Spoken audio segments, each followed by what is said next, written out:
Hi garden friends, welcome to the channel. I'm Era and this is Gardening on Purpose. If you're new here, welcome. And if you're a subscriber, welcome back. Thank you so much for taking the time to watch my video.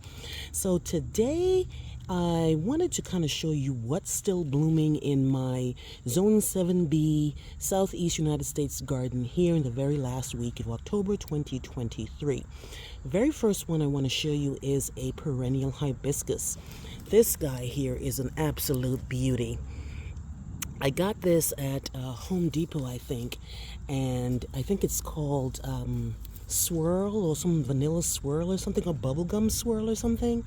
It's been really performing this season, and once these love water, so once it rains, they will bloom, and of course, once you water them, they will really bloom. And this is supposed to get 4 feet high, and it's only like maybe a 1.5, so it has a long way to go. And of course, we have buds right there. So this is today's bloom, because these only bloom for a day. So that's today's bloom, and then that's probably tomorrow and the next day right there. The next plant I want to show you is the Chaste Vitex, or Chaste tree. I bought this from Lowe's for $19. Apparently Chaste trees are not that expensive, and even though they're supposed to be a small tree, and even though I didn't get it on clearance, I bought it for $19 because I thought it was worth it. And I bought it small in a 2-gallon. Look how big this thing is. It has these beautiful purple lavender flowers, and look, there's a bee. Look at him. Still having a grand old time and not even bothered by me making this little video. He is just still going in. The tree is still covered in blooms, and the pollinators love it. Bees love this plant. So if you're looking for a plant that is really great for pollinators, I would suggest the Chaste Vitex. It's actually, like I said, it's a small tree, but I'm not gonna make it turn into a big, I'm gonna try to like prune it hard next year because it's taking up a lot of space, because it really is a tree, and I really want to bring it down a little bit. But anyway, guys, this tree is an absolute beauty, and it grows really great. It's literally from April to October and still going. Here's the new gold lantana. This guy has been knocking it out the park. This is the new gold. This will be a perennial for me here in Zone 7B. And in September, it just really went crazy. And here we are in October in full bloom, all budded up, showing no signs of letting up. I really enjoy lantana. It's really great. Something for the pollinators at towards the end of the season. Like I said, we are in the last weekend of October, and the pollinators are still looking for plants, looking for flowers, looking for nectar. So we always want to try to have something available, not just April, May, June, July, but also August, September, October, and November. And lantana, new gold, oh my goodness, this is really great. I got this on clearance at Lowe's in a really small, I think it was less than a quart, and this thing has just like grown so fast, it's absolutely ridiculous. But yeah, yellow and beautiful. Artisan coneflower. This is one of the most recent plants to the garden. I got these a couple of months ago, and these are the ones where it can actually have different colors on one plant, and this guy's still blooming. This bloom is in full bloom. These are spent, and this guy is trying to come out. So if you're looking for a coneflower that's gonna go deep into the season, I do have Powwow, and Powwow is kind of burnt out a little bit right now, but here comes Artisan looking really great. I think these get 2.5 to 3 feet, and they're really great. I actually have 3 of these in the garden. No, actually, no. I have maybe 7 of these in the garden because I bought them at Home Depot. I bought them in a big container, a 2-gallon, and I divided the plant up, and I got like 5 or 6 plants. So the Artisan coneflower. Daylilies are still going strong. I have a bunch of daylilies in my yard and they are all blooming. Of course, it's not blooming as hard as it was back in June, July, and August, but this guy's blooming and you can see the other pods just waiting to come out. This will only be for a day, hence the name daylily. And this is the Stella d'Oro. What a beauty. Really, really happy with this purchase. I got these from Walmart. You know how they put out those boxes and people just go through them? That's what I did. I bought the bare root and I planted these and they bloomed the first season. So get you some Stella d'Oro daylilies if you love daylilies and if you're looking for color deep into the season. Coreopsis. This guy here, it's not a lot of blooms, it's just 2, but they are still budded up, like they're going to give me more blooms. We have gotten down in the temperature down to the 60s, and then we come back up to the 70s to the 80s, so they are really, really blooming. This is Coreopsis. Again, it was clearance. I don't remember the actual variety because, like I said, a lot of the times when I go to Lowe's, they give you the clearance and half of them don't have any tags. So this guy here is budded up, it's in bloom, and then you see a bunch of buds still on here that might give me something until my first frost date, which is probably not going to be until, the way the weather is looking right now, probably not going to be until November, which is all right with me. So this is a beautiful Coreopsis. Roses are still going. My Walmart roses that I bought for $9.98, bare root, still performing. I have this guy here that's about to open up. I got this one here with a spent bloom and 2 really nice buds. I have this one here, one of my favorites. It's really gorgeous. Nothing expensive. They were only $9.98 at Walmart, and they have just been really, really performing. I can't tell you guys. Well, I mean, you've heard me talk about it over and over and over with these roses, because I know there's a lot of nice roses out there, and they're very expensive. But I have really had great luck with these Walmart brand roses. They smell divine, they look great, and each one of them performed. The Mexican petunia. Still going strong, literally doubled in size from when I bought it. When I bought this was in a 2-gallon, and it was, the pot was a 2-gallon, but the actual plant wasn't that big. It might be actually 2.5 to 3 times the size I bought it. It's been absolutely wonderful.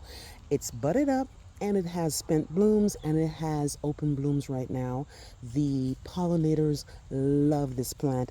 This is a perennial for me. It loves a lot of water, and it's supposed to get 4 to 5 feet tall, which is perfect. I might divide it later on in the season, but for now, what a beauty. Mexican petunia. Purple blooms, trumpet-shaped, loved by the hummingbirds. Here we have the Shasta daisies. The plant only has a couple of blooms on it. So this one is open. This one is trying to open. And then also we have the buttercream. The buttercream daisies is right here. Still blooming, guys. These I got from Proven Winners. Well, they're Proven Winners, but I got them on sale, on clearance at Lowe's. And not many blooms, but blooms nonetheless. Now look at this guy. He's really budded up. We're supposed to get a frost tomorrow night, so these guys might not make it out. But at least you can see it has the potential to really, really bloom even this last couple of days in October. So get you some buttercream or some Shasta daisies, because here I am on October 31st and still able to show you these gorgeous blooms. Next up, we have the Homestead Purple Verbena. This is a trailing verbena, and I'm not sure if it's a perennial or not. I bought it earlier in the season, and it has been really, really performing.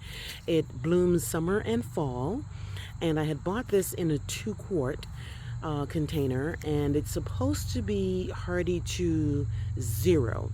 Um, so which is zone 1 to 5, and it's supposed to be, I think, 18 by 24. So it's a trailing verbena that looks really, really great. I hope it's a perennial. I cannot be sure. It doesn't say anything on the tag about it being a perennial or an annual, but you know, the fact that it's a 1 to 5, it might come back for me because I am here in zone 7B. So I love this purple plant. It really bounces off of my rose that's red and my white Shasta daisies, which is close by. So again, this is the Homestead Purple Verbena that I got from Lowe's. My annual hibiscus. This is definitely going to die once the frost hits it. I got this at Walmart on clearance for $7, and this thing has literally tripled in size. This is such a beauty. I really wish this was a perennial, but it is an annual, and we are getting a frost possibly tomorrow, possibly Wednesday, and these guys are really not going to make it. But you know, I bought these really, really early in the season, and look at how beautiful they are. This is the hibiscus, the annual hibiscus. And I think my sister had gotten some too, and hers are doing just fine as well. These love the sun. They don't take as much water as the perennial ones because, you know, they're tropical plants, so they don't want to be sitting in water. But look at how beautiful these things are. These are the annual hibiscus. We've got some dianthus, guys. These guys here, I lost a tag for them, and one is doing better than the other. Because here's one, and this guy right next to it, looking kind of rough. I mean, literally no sign of a bloom, but this guy here has blooms. And again, imagine if I had really, you know, went in and cleaned that up and took off some of the spent blooms, I'd actually had more blooms to show you. But these are the really, really short ground cover like dianthus. Don't have the tag, so I don't know the exact variety, but here we are. They're blooming last couple of days in October. These actually, I think these are the ones that actually like the cooler weather, which is why it's blooming so nicely in this last week. But yeah, these are really short, almost ground cover like, really like moundy but still ground cover like. These are dianthus. Gaillardia blanket flower, looking great. I love this plant. This thing has bloomed so much. It has a bunch of spent blooms, a bunch of blooms like in full bloom, and some that are still waiting to come out. So guys, I mean, I am so impressed with blanket flower. I have a couple types of varieties on this in this garden, and they all are blooming. Love blanket flower. They do self-seed. They definitely don't like wet feet. I've learned that from them. But even if the plant doesn't do, this particular plant, whatever, for whatever reason, let's just say this plant doesn't make it, it will self-seed and you will have more blanket flowers come spring. But I'm hoping that that doesn't happen with mine. As you can see, the blooms are looking really great. There's a lot of seeds like surrounded here, so I'm pretty sure I'm gonna get a lot of plants. But if you're looking for something that will self-seed and you're okay with that, will bloom all the way into October and look really pretty and has this orangey yellow reddy tinge color, then Gaillardia is your plant. White Mountain Shasta daisies. These are pretty new to the garden, and when I bought them, they were budded up. Didn't have too many flowers on them, but look how beautiful these are. Again, these ones here, I like them so much. I don't think I actually bought them on clearance. Now that I'm thinking about it, these were actually bought at Home Depot not a couple of weeks ago, and they were budded up. Look at this really, really tight bud right there, and this is what it looks like. It's really, really beautiful. This is called White Mountain, and look how beautiful that is. Wow. And I just can't believe, I didn't know that some of these Shasta daisies can go that deep into the season. And this guy's looking so great. I've got them all over the place. I have another one right here that again is budded up, but the fact that our frost is coming soon, it might not make it, these guys might not make it to bloom, but that's okay. That's okay. I mean, for next season, I know I have something I can rely on later in the season. The last thing I want to show you is my viburnum. You might have remembered I did a video. You may or may not have seen the video, but I've done a video a couple of weeks ago where I had bought this, and it sat in the container for weeks because I wasn't sure what type of viburnum it was, and I wasn't sure where to put it because the tag had said part sun. I got it at Home Depot. They had a perennial, not a perennial, they had a markdown. This was usually $25. I got it on sale, half off. I did my reading and I found out that these viburnums are really, really beautiful in the spring. They look like hydrangeas, but they are not hydrangeas. They are viburnum. These they bloom late spring to midsummer, and it is hardy to -30. This guy here, where I put it is so it can, really, you need space for this. Viburnums get really, really big. So I'm really, really hoping that this fills in the way I want it to fill in. Look how beautiful these blooms are.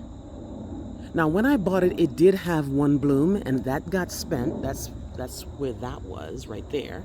And since I've planted it, which is usually funny because sometimes when you plant stuff, it doesn't bloom again for a while. But after that spent bloom right there, this guy came out. And this guy is coming out too. But again, might not get to see that one come to fruition because the frost is on its way. Yes, guys, so these are the plants that are flowering in the fall. Today is October 30th, and the garden does look rough. I'm not going to lie and say the garden looks great, but the plants, individual plants, are still blooming.